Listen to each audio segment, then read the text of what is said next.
mo ti ṣèpàdé pọ̀ pẹ̀lú àwọn olùdásílẹ̀ ikọ̀ Boko Haram. Ohun tí wọ́n ń sọ pé àwọn ń fẹ́ rèé o. Ààrẹ tẹ́lẹ̀ rí olóyè Olúṣẹ́gun Ọbásanjọ́ ló ṣe ìpàdé ọ̀hún pẹ̀lú àwọn olùdásílẹ̀ ikọ̀ Boko Haram. Ààrẹ tẹ́lẹ̀ rí orílẹ̀-èdè Nàìjíríà olóyè Olúṣẹ́gun Ọbásanjọ́ ti ṣèpàdé pọ̀ pẹ̀lú àwọn olùdásílẹ̀ ikọ̀ mùjẹ̀mùjẹ̀ Boko Haram. Ohun tí wọ́n sọ pé àwọn ń fẹ́ òun ní lẹ́sẹẹsẹ.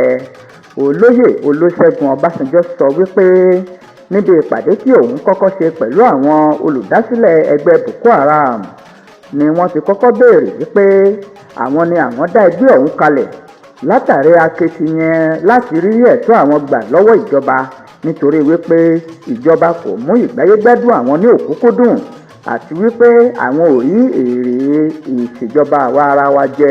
Ìdí rèé tí àwọn fi dá ẹgbẹ́ ọ̀hún kalẹ̀. Ọbásanjọ́ ṣàlàyé lórí èyí lásìkò tó ń dáhùn sí àwọn ìbéèrè kan níbi ìfilọ́lẹ̀ ìwé ọmọ rẹ̀. Dókítà Kòfó Ọbásanjọ́ tí ọmọ òun kọ ìwé níbi ìfilọ́lẹ̀ rẹ̀ ló ti ń ṣàlàyé ọ̀rọ̀ yìí. Ní ìbẹ̀rẹ̀pẹ̀pẹ̀ ìdásílẹ̀ ẹgbẹ́ Boko Haram òun ló ní í ṣe pẹ̀lú ọkùnrin nìkan àti wípé gbogbo àwọn tí àwọn wà nínú ẹgbẹ́ Boko Haram ọ̀hún ni àwọn kàwé púpọ̀ tí àwọn ò sì rí iṣẹ́ kankan ṣe. Àwọn aṣojú wọn tí mo bá ṣèpàdé nǹkan tí wọ́n ní àwọn ń fẹ́ ni wípé ìgbé ayé ìrọ̀rùn. Ọbásanjọ́ wá ṣàlàyé wípé ṣáwá lè sọ wípé wọ́n sì béèrè báyìí. Ààrẹ tẹ́lẹ̀ náà fi kún wípé àwọn ọmọ ikọ̀ ẹgbẹ́ Boko Haram náà wọ́n sọ púpọ̀ lọ́rọ̀ lórí bí nǹkan kò ṣe dẹrùn fún wọn.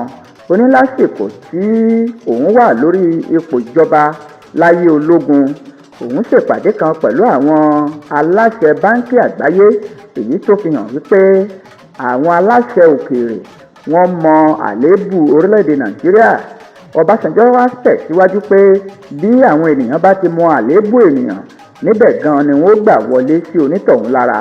Olóyè Olúṣẹ́gun Ọbásanjọ́ fi kún un wípé kí ìṣèjọba tiwantiwa tó lè kẹ́sẹ̀ járí lórílẹ̀-èdè Nàìjíríà, orílẹ̀-èdè Nàìjíríà gbọ́dọ̀ kọ́ bí a ṣe ń ṣe àkóso àwọn ìyapa ẹ̀sìn àti ẹ̀yà gbogbo kí wọ́n sì wá wọ̀rọ̀kọ̀ fi ṣàdá lórí bí ìṣèjọba àwa ara wa yóò ṣe kárí ilé kárí oko tí àwọn ènìyàn ó sì máa jẹ mùkúndùn ìṣèjọba àwa ara wa.